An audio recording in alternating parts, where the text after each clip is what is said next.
বাবাই, আমার না আজকে একদম মনটা ভালো নেই। একটা জোক শোনা তো আমাকে। তুই তো খুব ভালো জোকস পারিস, যাতে আমার মনটা একদম ভালো হয়ে যায়। बात तो सही है।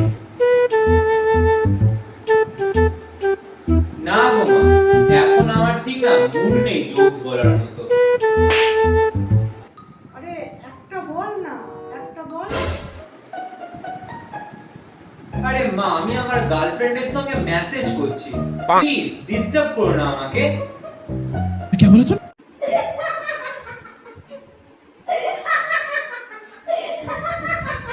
এটা একদম ঠিক ছিল। এটা তোমার জোকস মনে হলো নাকি? कैसे कैसे लोग रहते हैं यार। ਹੱਸਦੇ ਚਿਹਰਿਆਂ ਦਾ ਮਤਲਬ ਇਹ ਨਹੀਂ ਹੁੰਦਾ ਕਿ ਅੰਦਰ